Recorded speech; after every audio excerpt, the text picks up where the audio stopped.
আসসালামু আলাইকুম। সবার কি অবস্থা? আজকে আমরা অ্যাডমিশন ক্যাটাগরির আরেকটা ম্যাথ সলভ করব। এবং আমি এই ম্যাথটা সলভ করে দেওয়ার পর আপনাদেরকে এই ম্যাথটা সলভ করতে হবে, যেটা বরিশাল বোর্ড 2023 সালে আসছে।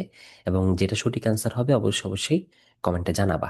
এখন আসি টপিকটা কি। টপিকটা হচ্ছে লম্ববিন্দু বা লম্ব কেন্দ্র নিয়ে। আমরা যারা ক্লাসে ছিলাম তারা এই বিষয়ে আশা করি জানি যে বিষয়টা কি হবে, তবু আমি একটু করে বলতেছি।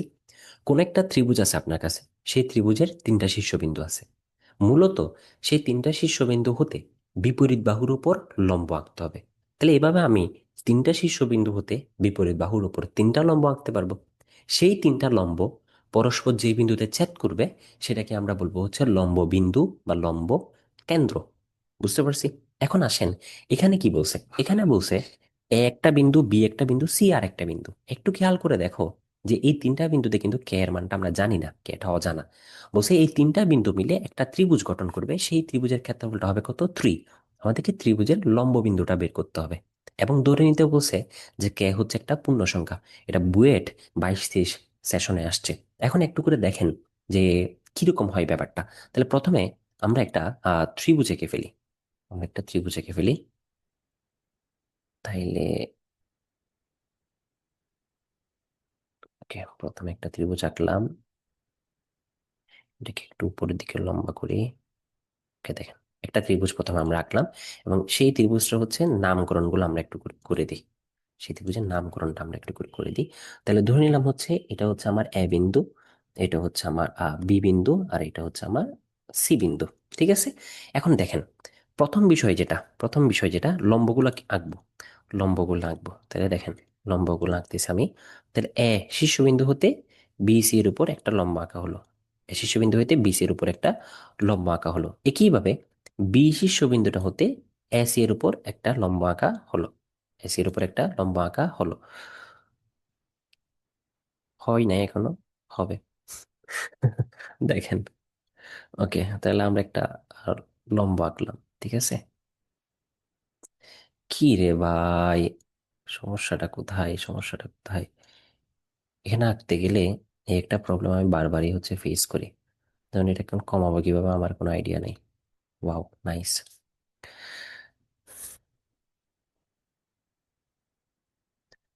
আবার ট্রাই করি। ওকে, এটা পাইলাম আমরা। আচ্ছা, এরপর সি হতে আমাদেরকে আরেকটা লম্বা আঁকতে হবে। তাহলে সি হতে আরেকটা লম্বা আঁকতে হবে, সেটাও আমরা আঁকলাম। ওকে, তাহলে সি হতে আঁকার পর এবার আমাদের বুঝার পালাটা। সেটা একটু করে দেখি যে তিনটা লম্বা আঁকলাম না? কয়টা লম্বা আঁকলাম এখানে? তিনটা লম্বা আঁকলাম। এখন এই তিনটা লম্ব আঁকার পর একটা জিনিস খেয়াল করেন যে এই লম্বগুলা বিপরীত বাহুগুলাকে কিছু বিন্দুতে কি করছে? ছেদ করছে।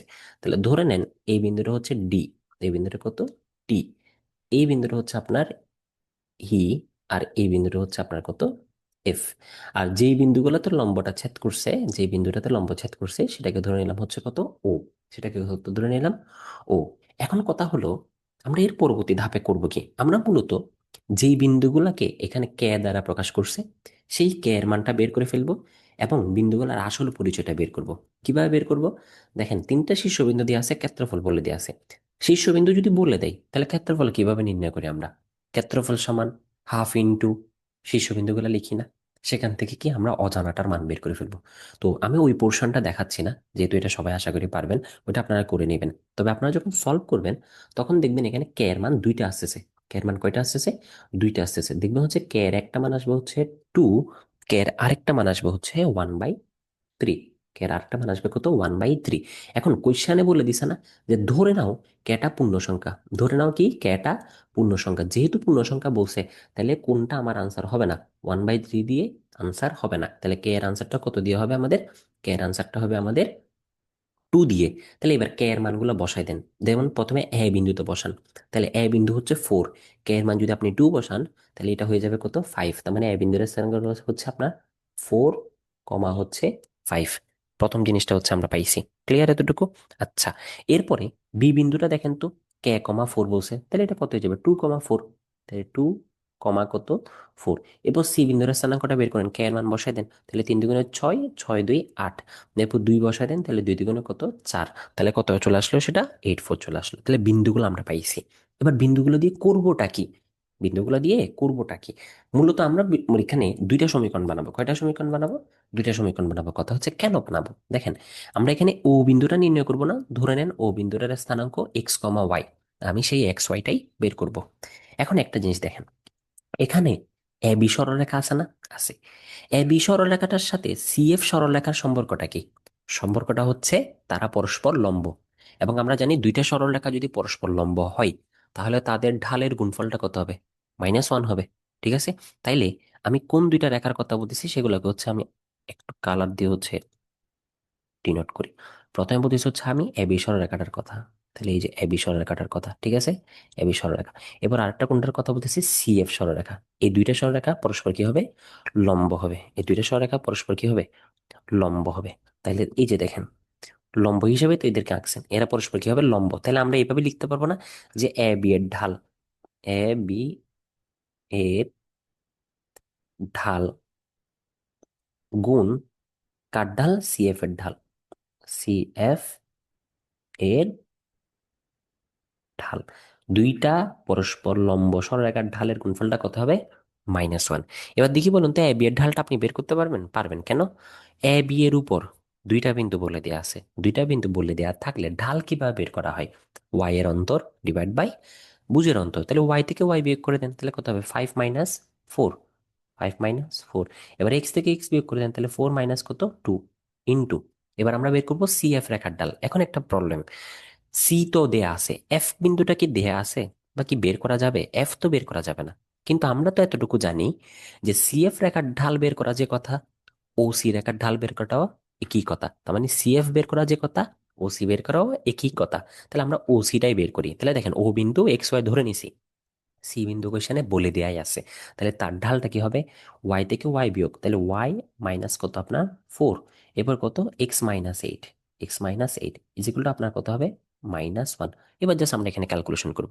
ক্যালকুলেশন করলে উপরে কত হবে আপনার? ওয়াই - 4। নিচে থেকে যখন ক্যালকুলেশন করবেন 2 এর সাথে এটা গুণ হবে, সেই জিনিসটা আবার -1 এর সাথে গুণ হবে, তাই না? তাহলে 2x যদি -1 এর সাথে গুণ হয় তাহলে কত হয়ে যাবে? -2x। তারপর এখান থেকে আসবে হচ্ছে -16, মাইনাসে মাইনাসে কত হয়ে যাবে? +16। তাহলে এখান থেকে সমীকরণটা কত হয়ে যাবে? 2x plus Y. 16টা যদি আপনার বাম পাশে যায় তাহলে -20 ইজ ইকুয়াল টু কত? 0। তাহলে আমাদের যে সমীকরণটা চলে আসলো সেই সমীকরণটা অ্যাকচুয়ালি কত? 2x plus y -20 is equal to 0। এইটাকে আমরা একটা বক্সের ভিতর রাখি, ঠিক আছে, এটাকে আমরা একটা বক্সের ভিতর রাখি। ওকে, তাহলে আমরা একটা সমীকরণ পাইলাম, ঠিক আছে, এটা রাখেন আপনি। এটা কিভাবে বের করছেন আপনি? এ বি সরলরেখা আর কি দিয়ে? সিএফ সরলরেখা দিয়ে এই সমীকরণটা বের করছেন। একইভাবে একইভাবে আমরা আরেকটা কি বের করব? সমীকরণ বের করব। এখন কত হচ্ছে, সেই সমীকরণটা আমরা কিভাবে বের করব? সেই সমীকরণটা আমরা কিভাবে বের করব দেখেন। এবার আমরা আর দুইটা সরলরেখা নিব। কোন দুইটা সরলরেখা? এবার আমরা এসি সরলরেখাটা নিব। কোন সরলরেখাটা নিব? এসি সরলরেখাটা নিব।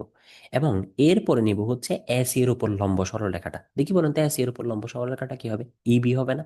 তাহলে ইবিটা নিব।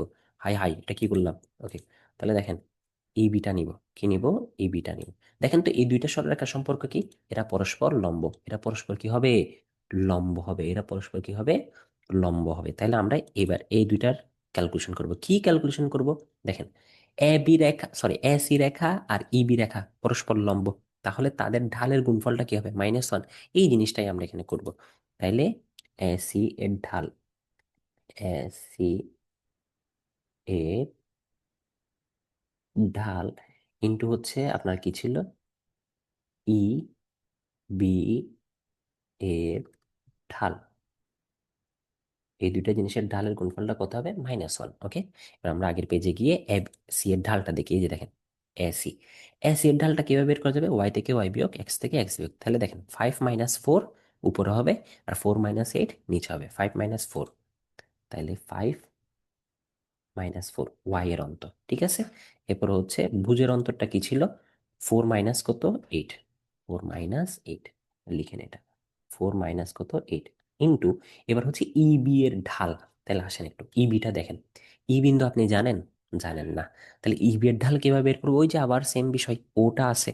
তাহলে ইবি এর ঢাল বের করা যে কথা, ও বি এর ঢাল বের করাটা কি একই কথা, তাই না? তাহলে এখানে কি হবে? y - 4 divide by x - 2, y - 4 divide by x - কত? 2। ইজ ইকুয়াল টু আপনার কত, -1। তাহলে উপরে ক্যালকুলেশন করলে কত থেকে যাবে, y-4। নিচে হচ্ছে -4, -4 এর সাথে এক্স গুণ করলে -4x, সেটার সাথে আবার মাইনাস গুণ করলে শুধু 4x। এরপর মাইনাস আর মাইনাস শুধু 8, এটার সাথে -1 গুণ হলে -8। এটাকে সুন্দর করে সাজিয়ে নিলে 4x -y, -4 ডান পাশে চলে গেলে +4 হবে, সমীকরণটা হয়ে যাবে 4x-y -4 ইজ ইকুয়াল টু কত, 0। এটাকে একটা বক্সে রাখেন। ওকে, তাহলে এরকম আমরা দেখেন লম্বের সম্পর্ক দিয়ে, কিসের সম্পর্ক দিয়ে, লম্বের সম্পর্ক দিয়ে কয়টা সমীকরণ বানিয়ে নিছি, দুইটা সমীকরণ বানিয়ে নিছি। একটা সমীকরণ ছিল হচ্ছে 2x + y -20 is equal to 0।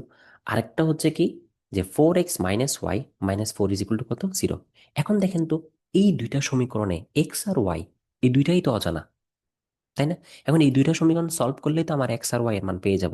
R x R Y এর মান পেয়ে যাওয়া মানে মূলত এই লম্ব কেন্দ্রটা পেয়ে যাওয়া না, কি পেয়ে যাওয়া, এই লম্ব কেন্দ্রটা পেয়ে যাওয়া। তাহলে হচ্ছে আমরা সেটাই করবো। তাহলে আমরা ক্যালকুলেটর নিব, ক্যালকুলেটর নিয়ে ইকুয়েশন মোডে যাব। প্রথমে ইকুয়েশন মোডে 1 নম্বরে ঢুকবো, ঢুকে দেখেন এ এর মান খুঁজতেছে, তাহলে কত, 2, এরপর কত, 1, এরপর কত হবে, +20 বসে দিলেন। এটা প্রথম সমীকরণটা বসাইছি। এরপর হচ্ছে দ্বিতীয় সমীকরণটা বসাবে এখন, তাহলে সেটা কত, 4, এরপর কত, -1, এরপর কত, শুধু 4। ওকে, ইকুয়াল দেন তাহলে এক্স এর মান কত আসলো, 4, ওয়াই এর মান কত আসলো, 12। তাহলে 4 আর 12, তাহলে এক্স এর মান 4 আর ওয়াই এর মান হচ্ছে আপনার কত, 12। তাহলে সেটাই হচ্ছে আমাদের আনসার। তাহলে ও বিন্দুটা ছিল আপনার x, y, সেই ও বিন্দুতে আমরা পাইলাম কত, 4, 12। এটাই হচ্ছে আমাদের আনসার। বুঝতে পারছেন? তাহলে আশা করি হচ্ছে বিষয়টা বুঝতে পারছেন, এবং আপনাদেরকে যে প্রবলেমটা দিছি সেই প্রবলেমটা সলভ করে অবশ্যই অবশ্যই কমেন্টে জানাবেন। আসসালামু আলাইকুম।